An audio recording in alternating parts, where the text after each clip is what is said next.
আসসালামু আলাইকুম এভরিওয়ান। মিথ্যে মায়া গল্পের 4 নাম্বার পর্ব। আর ভিডিওটা ইউটিউব থেকে দেখলে অবশ্যই চ্যানেলটা সাবস্ক্রাইব করে দিবা। আর যদি ফেসবুক পেজ থেকে দেখো তাহলে আমাদের পেজটা অবশ্যই ফলো করে দিবা। তো চলো বেশি কথা না বলে গল্প শুরু করা যাক। রাতে সবাই খেতে বসেছে। মেঘলা সবাইকে খাবার দিচ্ছে। তখন আকাশের বাবা বলল, কি রে মেঘলা, তোর বাসায় আসতে দেরি হলো কেন? মেঘলা বলল, আমি হারিয়ে গিয়েছিলাম আঙ্কেল। আজাদ সাহেব বললেন, হারিয়ে গেছিলি মানে? আর তোকে তো আকাশের নিয়ে আসার কথা, তুই একা এসেছিস কেন? মেঘলা বলল, ভাইয়া তো আমায় নিয়েই যায়নি, তাহলে নিয়ে আসবে কি করে? আজাদ সাহেব বললেন, নিয়ে যায়নি মানে? মেঘলা বলল, রাস্তার মোড়ে নামিয়ে দিয়েছিল, আমি বাসে করে গিয়েছি। আকাশ চোখ পাকিয়ে বলল, মেঘলা। মেঘলা ভয়ে চুপ হয়ে গেল। আজাদ সাহেব বললেন, তুমি ওকে ধমকাচ্ছ কেন? মেঘলা রাস্তাঘাট চেনে, কোন বুদ্ধিতে তুমি ওকে একা ছেড়ে দিলে? তুমি তো এমন দায়িত্বহীন ছিলে না আকাশ। রাবেয়া বেগম বললেন, থামো তুমি। বাড়ির কাজের মেয়ের জন্য নিজের ছেলেকে কথা শোনাচ্ছ। কাজের মেয়েকে ও কেন কলেজে নিয়ে যাবে? কাজের মেয়ে কাজের মেয়ের মতো থাকবে। মেঘলা, তুই বা কেমন? নিজের জায়গাটা কেন ভুলে যাস? এই পরিবারের কে তুই? একটা পরগাছা ছাড়া কিছুই না। তোর এত বড় সাহস হয় কি করে আকাশের নামে নালিশ করছিস? আকাশের ভাবি বলল, ঠিক বলেছ মা। আসলে বাবা আদর দিতে দিতে ওকে একদম মাথায় তুলে ফেলেছে, এই জন্যই ও কাউকে মানতে চায় না। কথায় আছে, কুকুরকে লাই দিতে নেই। মেঘলা দাঁড়িয়ে দাঁড়িয়ে কথা শুনছে। ঠিক তখন আকাশ খাওয়া ছেড়ে উঠে চলে যায়। রাবেয়া বেগম বললেন, বাবা খাওয়া ছেড়ে উঠতে নেই, খেয়ে যাও। আর কখনো মেঘলা এমন করবে না। আকাশ বলল, আমার খাওয়া হয়ে গেছে মা, তোমরা খাও। এ বলে চলে গেল। রাবেয়া বেগম বললেন, ছেলেটাকে খেতে দিলি না, আর কত জ্বালাবি আমাদের? অপয়া অলক্ষণে মেয়ে। মেঘলা কাঁদতে কাঁদতে চলে গেল। আজাদ সাহেব বললেন, মেয়েটাকে এভাবে না বললেও পারতে রাবেয়া, হয়তো ও কোনো মায়ের আদরের মেয়ে ছিল। ভাগ্য আজ ওকে এখানে এনে দাঁড় করিয়েছে। ওর কি দোষ? ভুল তো আকাশ করেছে। গাইস, তোমরা কি জানো আমি অনেক গেম খেলার মাধ্যমে প্রতিদিন টাকা আয় করি? এই আইপিএল এ তোমাদের পছন্দের টিমের উপর বাজি ধরে তোমরাও যদি আমার মতো টাকা আয় করতে চাও তাহলে এখনই গুগলে ওয়ানেক্স সার্চ করে অফিসিয়াল ওয়েবসাইটে গিয়ে রেজিস্ট্রেশন করো। আর রেজিস্ট্রেশনের সময় যদি আমার দেওয়া special promo code RED18 use করো তাহলে অসংখ্য বোনাস এবং ফ্রি স্পিন পেয়ে যাবা। আর ওয়ানেক্স কিন্তু একটা ইন্টারন্যাশনাল লাইসেন্স কৃত প্ল্যাটফর্ম এবং সবচেয়ে বিশ্বস্ত। এখানে তোমরা গ্রাস ক্রিস্টালের মতো গেম খেলে সহজেই টাকা আয় করতে পারবে এবং বিকাশ নগদের মতো সকল মোবাইল ব্যাংকিং অ্যাপের মাধ্যমে সহজেই তোমরা তোমাদের জেতা টাকা তুলতে পারবে। আর 24 ঘন্টা 7 দিন কাস্টমার সাপোর্ট সুবিধা তো রয়েছে। তাই আমি এটা ব্যবহার করে আমার রেগুলার হাত খরচের টাকা আয় করি। তোমরাও ট্রাই করে দেখতে পারো। রাবেয়া বেগম বললেন, রাখো তো আদরের মেয়ে, কার না কার পাপ আমরা বয়ে বেড়াচ্ছি। আর ভুলটা আকাশের নয়, তোমার। আচ্ছা, তুমি কি ভুলে গেছো মেঘলাকে কেন গ্রামে পাঠানো হয়েছিল? যদি ভুলে গিয়ে থাকো মনে করিয়ে দেই, ছোটবেলায় আকাশ মেঘলার জন্য পাগল ছিল। কেউ ওকে কিছু বললে আকাশ মেনে নিতে পারতো না। আকাশ দিন দিন মেঘলার জন্য ডিসপ্যারেট হয়ে উঠছিল, তাই মেঘলাকে সরিয়ে দিয়েছিলাম। অনেকদিন পর আকাশ মেঘলাকে ভুলতে পেরেছিল। এখন কি তুমি চাচ্ছ যে আকাশ আবার মেঘলার প্রতি দুর্বল হয়ে যাক?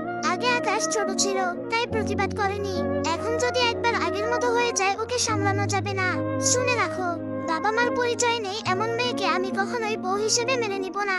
বিপাশার বোন হবে আমার ছেলের বউ, আর কেউ না, বুঝেছো? তাই আকাশ যেমন ওকে সহ্য করতে পারে না তেমনই থাকতে দাও। তোমার বাড়ি তুমি কাকে এনে রাখবে সেটা তুমি ভালো জানো, কিন্তু এদের দুইজনকে কাছাকাছি আনার চেষ্টা করো না। যত তাড়াতাড়ি পারি মেঘলার বিয়ে দিয়ে বাড়ি থেকে আপদ বিদায় করব। আজাদ সাহেব বললেন, ও আচ্ছা, এই জন্যই তোমরা দুইজন সারাদিন মেয়েটার পেছনে পড়ে থাকো। খোদা তোমাদের কি দিয়ে তৈরি করেছেন কে জানে। মেয়ে হয়ে অন্য একটা মেয়েকে বিনা দোষে কত কষ্ট দাও। কিন্তু শুনে নাও, তোমার ছেলে মানে দ্য গ্রেট আকাশ একটা ফালতু ছেলে। ওর কোনো যোগ্যতা নেই মেঘলাকে বিয়ে করার। মেয়েদের কিভাবে সম্মান করতে হয় সেটাই তো ও জানে না। সারাদিন মেঘলাকে অপমান করতে থাকে। আর মেঘলাকে তোমরা কি মেনে নিবে না? তোমার ওই ফালতু ছেলেকে মেঘলাই মেনে নিবে না। যত সব ফালতু লজিক। রাবেয়া বেগম বললেন, যা ইচ্ছা বলতে থাকো, কিন্তু ওই ফকিন্নিকে আমি আমার সংসারে থাকতে দিব না। রাত 11:30।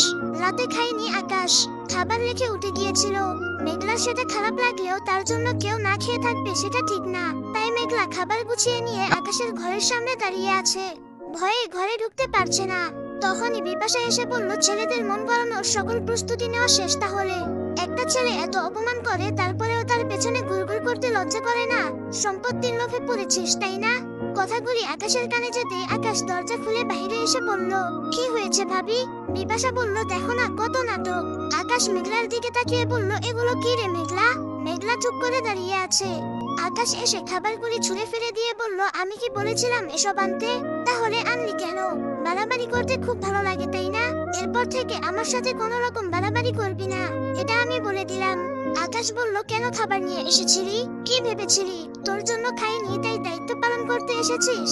মেঘলা মাথা নিচু করে বলল, রাতে না খেলে শরীর খারাপ হয়। কিন্তু জিজ্ঞাসা করছেন কেন? সব ভাই তো বোনদের ভালোবাসে, বোনরাও ভাইদের ভালোবাসে, তাহলে আমি ভাইকে খাবার দিলে কি দোষ? বিপাশা বলল, ও আকাশের জন্য আমাদের কারো টান নেই, শুধু তোর আছে, সেটাই বোঝাতে চাস? এত ভালোবাসা তোর? তারা বোঝাচ্ছি। মা, ও মা, কোথায় গেলে? এসে দেখে যাও কি হচ্ছে এখানে। রাবেয়া বেগমকে ডাকতে ডাকতে চলে গেল বিপাশা। আকাশ বলল, তোকে কেউ কিছু বললে আমার সহ্য হয় না কেন বুঝিস না মেঘলা? তুই নালিশ করেছিস বলে আমি রাগ করিনি। মা তোকে খারাপ কথা বলছিল তাই না খেয়ে চলে এসেছিলাম। এখন তুই আবার কেন এলি মেঘলা? আবার তো কথা শুনতে হবে। তুই এমন করতে থাকলে তোকে আগের মতো আবার বাড়ি থেকে বের করে দিবে। আমার জন্য তুই যত বাড়াবাড়ি করবি ততই কষ্ট পাবি। তুই সেটা কেন বুঝিস না? কথাটা আকাশ মনে মনে বলল। মেঘলা বলল, কি হলো বলুন, কেন আদর করা যাবে না? আকাশ বলল, তুই চরম মাপের একটা গাধা, এজন্য এক্ষুনি চোখের সামনে থেকে বিদায় হ। মেঘলা বলল, খাবেন না? আকাশ বলল, যাবি নাকি থাপ্পড় মারতে হবে? মেঘলা বলল, আকাশে কখন রোদ উঠে আর কখন বৃষ্টি পড়ে কিছুই বুঝি না, কি আজব। আকাশ বলল, এখনো বকবক করছিস? মেঘলা সাথে সাথে দৌড়ে চলে গেল। পরের দিন সকালে আকাশ রেডি হয়ে নিচে নামছিল, তখনই চেঁচামেচি শুনে বিপাশার ঘরে গেল। সেখানে মেঘলাও আছে। আকাশ বলল, কি হয়েছে ভাবি? আর মেঘলা এখানে কি করছিস? রেডি হসনি কেন? কলেজে যাবি না? মেঘলা মাথা নিচু করে তাকিয়ে আছে। বিপাশা বলল, চুপ করে আছিস কেন? বল কি করেছিস? আমার নেকলেস না পেলে তোকে আমি বাড়ি থেকে বিদায় করে ছাড়বো, এই আমি বলে দিলাম। আকাশ বলল, কি হয়েছে ভাবি? বিপাশা বলল, আরে বলো না, আরিফ সেদিন আমায় যে নেকলেসটা দিল সেটা খুঁজে পাচ্ছি না। আমি নিশ্চিত ওটা মেঘলা সরিয়েছে, ও ছাড়া আমার ঘরে কেউ আসেনি। আকাশ চোখ রাঙিয়ে মেঘলার দিকে তাকাতেই মেঘলা বলল, আমি নেইনি ভাইয়া। আকাশ বলল, তোর সারা বাড়ি থাকতে ভাবির ঘরে এসেছিলি কেন? মেঘলা বলল, ভাবির ঘরে টিভি দেখতে এসেছিলাম কাল রাতে, এছাড়া আর কখনো আসেনি। আকাশ বলল, ভাবি তুমি খুঁজে দেখো, না পেলে আমায় বলো, আমি তোমায় নেকলেস কিনে দিব। তুমি মন খারাপ করো না, আর চোর থেকে সাবধানে থেকো। মেঘলাকে আর ঘরে ঢুকতে দিবে না, ঠিক আছে? মেঘলা বলল, খুঁজলেই পাবেন, আমি নেইনি, বিশ্বাস করুন। আকাশ বলল, লজ্জা করছে না কথা বলতে? ঘর থেকে বের হ, চোর কোথাকার। মেঘলা বলল, আমাকে চোর বলবেন না, আমি কোনো চুরি করিনি, আমি চোর না। আকাশ একটা থাপ্পড় দিয়ে বলল, তাহলে অন্যজনের ঘরে ঢুকিস কেন? মেঘলা কাঁদতে কাঁদতে বলল, সারাদিন কেউ আমার সাথে একটা কথা বলে না, আমি সারাদিন একা একা কি করে থাকি? একটু টিভি দেখতে এসেছিলাম, তাও এখন বন্ধ হয়ে গেল। আকাশ আর কিছু না বলে বাহিরে চলে গেল। কিছুক্ষণ পর মেঘলা মন খারাপ করে কলেজে গেল। কলেজে যেতেই মেঘলা দেখলো নাবির কয়েকটা ছেলের সাথে আড্ডা দিচ্ছে। মেঘলা পেছন থেকে বলল, এই যে খচ্চর, কেমন আছেন? নাবির বিরক্তির দৃষ্টিতে তাকালো, কিন্তু মেঘলাকে দেখে মুহূর্তে নাবিলের মুড বদলে গেল। মেঘলা আজকে সাদা জামা পরেছে, সাথে সাদা হিজাব, চোখে গাঢ় কাজল আর ঠোঁটে পিঙ্ক কালার লিপস্টিক। নাবিল তো হা করে মেঘলাকে দেখছে, সাথে থাকা ছেলেগুলো দেখছে। ছেলেগুলি মেঘলার দিকে তাকিয়ে আছে দেখে নাবিল বলল, আরে ছোট বোন যে, কি খবর তোমার? এই তোরা তারা, বোনকে ক্লাসে দিয়ে আসি।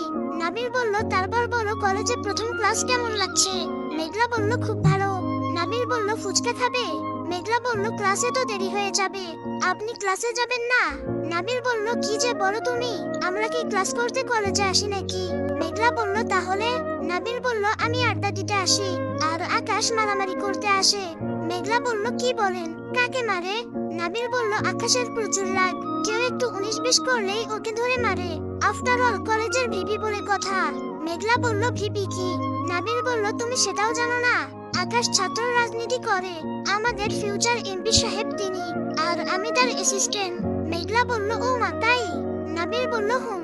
মেঘলা, একটা বিষয় খেয়াল করেছো? মেঘলা বলল, কি? নাবিল বলল, তোমাকে খুব সুন্দর দেখাচ্ছে, সবাই তোমার দিকে তাকিয়ে আছে। মেঘলা একটু লজ্জা পেয়ে বলল, কি যে বলেন? মেঘলা আর নাবিল কথা বলছিল, তখন আকাশ কলেজে ঢুকলো। মেঘলাদের সামনে দিয়েই হেঁটে চলে গেল, কথা বলল না। নাবিল বলল, কি ব্যাপার, আকাশ বিল্ডিং এ ঢুকছে কেন, আর আমাদের সাথে কথা বললো না কেন? মেঘলা বলল, হয়তো কাজ আছে, তাই যাচ্ছে। আমাকে তো আগেই বলে দিয়েছে কলেজে কথা বলা যাবে না। নাবিল বলল, তাই বলে আমার সাথেও বলবে না?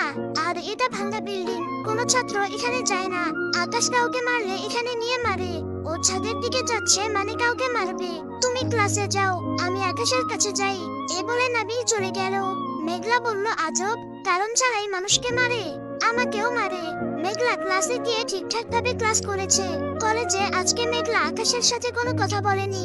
ক্লাস শেষে সে যথাসময়ে বাসায়ও চলে এসেছে। আসসালামু আলাইকুম এভরিওয়ান। মিথ্যে মায়া গল্পের 4 নম্বর পর্ব এখানে শেষ করলাম। ভিডিওটা ভালো লাগলে লাইক, কমেন্ট এবং শেয়ার করে দিও। আর চ্যানেলে নতুন হলে সাবস্ক্রাইব করতে ভুলবে না। এবং আজকের পার্টটা ছোট করে দেওয়ার জন্য আন্তরিকভাবে আমি দুঃখিত। পরবর্তী 1 মাস প্রত্যেকটা পার্ট এমন ছোট ছোট করে আসবে। আর কেন আসবে এটা অবশ্য আমি কমিউনিটি পোস্টে বলে দিয়েছি। তোমরা যদি গল্পের পার্টগুলো আরেকটু বড় চাও তাহলে প্রত্যেকটা ভিডিওতে কিছু টার্গেট দেওয়া হবে, ওগুলা তোমরা ফুলফিল করে দিবা। যদি ফুলফিল করে দিতে পারো তাহলে ইনশাআল্লাহ আমার একটু কষ্ট হলেও আমি বেশি করে দেওয়ার ট্রাই করব। তোমরা যদি আমাকে ভালোবাসা দাও তাহলে আমি এতটুকু স্যাক্রিফাইস করতেই পারি। আর অবশ্যই আমার জন্য দোয়া করবা যেন আমি অতি দ্রুত সুস্থ হয়ে তোমাদের মাঝে আবারও নতুন গল্প নিয়ে ফিরে আসতে পারি এবং আগের মতোই রেগুলার তোমাদেরকে গল্প দিয়ে আনন্দিত করতে পারি। তো আজকের ভিডিওতে 5000 লাইক এবং 1000 কমেন্টের টার্গেট থাকলো।